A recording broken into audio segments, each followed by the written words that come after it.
For the second speaker, we're going to have Thuấn Đỗ, and the evaluator is going to be Mike Russo. Yeah. Do you want me to read the objectives? Yes. Okay. The objectives of this speech is Project 3, get to the point, and the objectives are to select a speech topic and determine its general and specific purpose, organize the speech in a manner that best achieves those purposes, ensure the beginning, body, and conclusion reinforce the purpose, project sincerity and conviction, and control any nervousness you may feel. Strive not to use notes. Time 5 to 7 minutes. Thank you.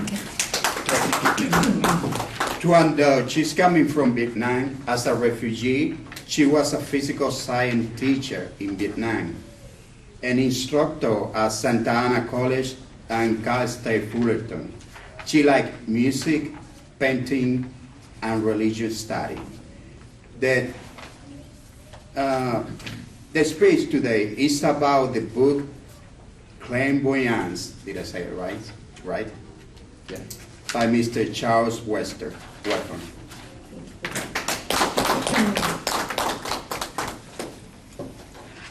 Good evening, fellow Toastmasters, most honored guests. Today I am going to talk about this book, Clairvoyance, by Mr. Charles Webster Liebiter. Have you ever heard of ESP or psychic power or third eye? Anybody have heard about that? Yes. Do you know anybody who have that kind of extrasensory perception? I know people who think they do. My mother was one of them. Oh, your mother know it, can do it, and Yeah, see she's it? no longer with us. Okay. Yeah. Okay, that's good. I read this book, and now I would like to tell you that I know that this book is talking the truth, real, and related to my experience. When I was in France as a foreign student, I was as happy as any young girl could be. I did not know anything about life or suffering. But one day I knew about that when my close friend died. It would be too long to talk about how and why she died. So I just say that she committed suicide. And she left me with the emptiness in my heart. So I was suffering. And I was thinking that why I could not help her. And I also wondered about life because she left me with many dark thoughts about life. She said that life is sad and good people often die early, die young, and her friends, many of her friends were very unhappy with the family of their husbands. I was obsessed with her death and I was depressed. I had a nerve disease, like nerve breakdown, and I was suffering and wanting to die myself. Very sad. And to alleviate that, I began to meditate, and I just imagined a white blank wall in front of me. I meditated every day and several hours a day. And after 1 year, I had something revealed to myself. At night, I began to dream of the things that would happen the next day. For example, when I dreamed of my friend, one of the friends, asking me to go to a movie, and the next day at lunch, that friend asked me to go to that movie with the same name. Many things like that, many nights. And then I got some sensation, like when people hate me, I knew it, like it came to my body and I felt it. When people loved me, I felt something warm coming from that person. And I knew when people thought badly about me or talked badly about me. After a while, I found that that kind of sensation was not good, because people often thought bad about you and they did not think good about you, and many misunderstandings.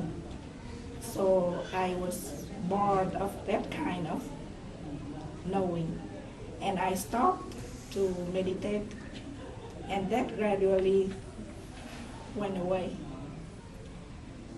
But then when I came back to Vietnam, one day in 1975, the communists came and occupied South Vietnam.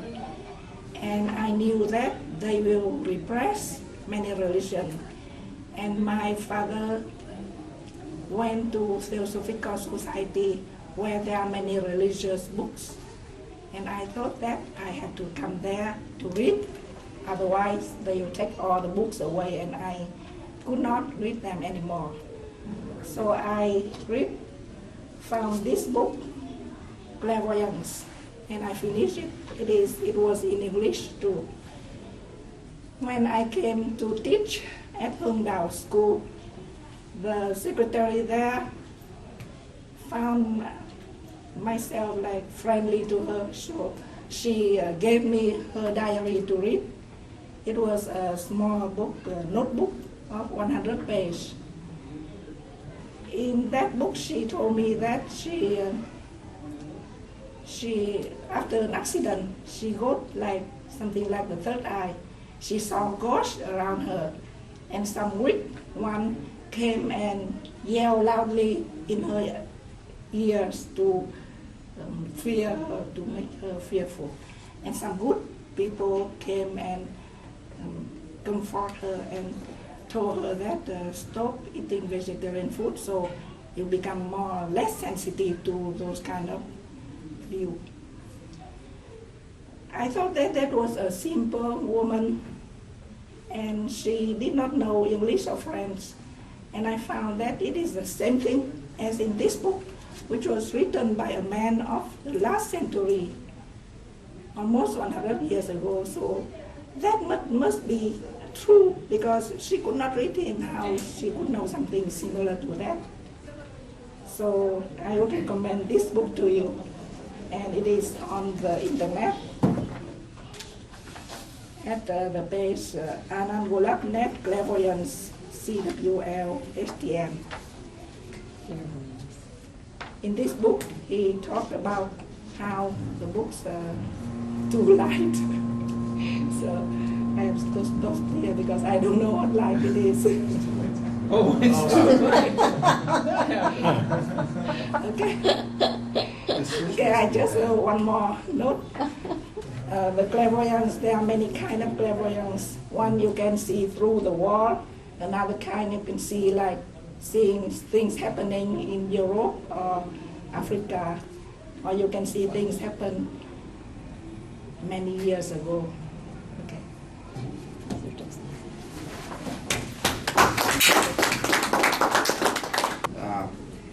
For the speaker number 2, Thuấn Đỗ, we're gonna have the evaluator number 2, Mike Russo.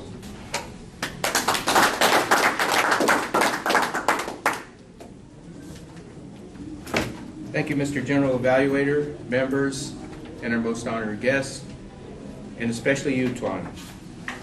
Clairvoyance. It's a very interesting subject when people have the ability to look into the future and see things, or have the ability for ESP. I like the way you started the speech as far as the introduction goes, because you ask a question about that. And questions are always a good way to get the audience involved. I can't read my notes here because you carried over from the last speech that I heard, as far as your experiences you had with your friend and committing suicide and those types of things. And that is really, it creates kind of a downer feeling as a result of that. Because I think what happens with people like that, and probably what happened with you, is you feel hopeless. There's no hope left at all. So you had to turn to this book when you went back to Vietnam about clairvoyance.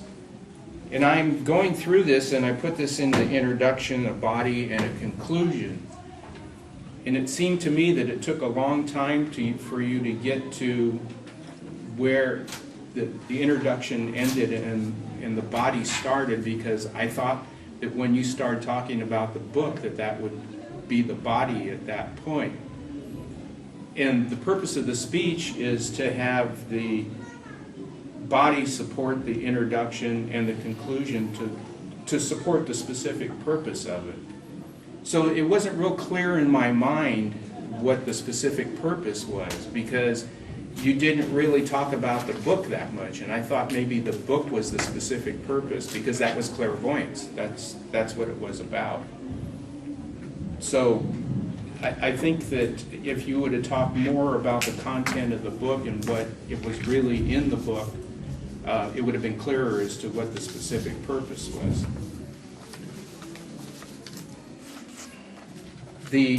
Where you did make reference to the book was when your friend, because of her special powers, she became a vegetarian, and also that was in the book, so there was a connection at that point. And there were other connections too, because you said that she had similar experiences to what were actually in the book. And it would have been nice if you would have been able to point out what those experiences were, because all of these things reinforce it. And then as far as the conclusion goes, if you, instead of just saying, okay, that's what this book is about, but actually telling people, sell the book, in other words, so that would be the purpose of the speech, is to be able to do that. But as far as your nervousness goes, and that was all part of this as well, and having control, not using notes, you did that very well.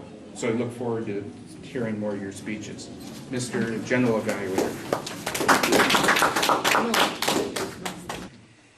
And for the best evaluator, we have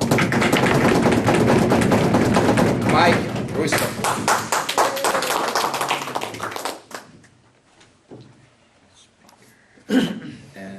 These 1, 2. Oh, you get 2? Yes. Oh, all right. Thank you. And for the best speaker, we have Thuấn Đỗ.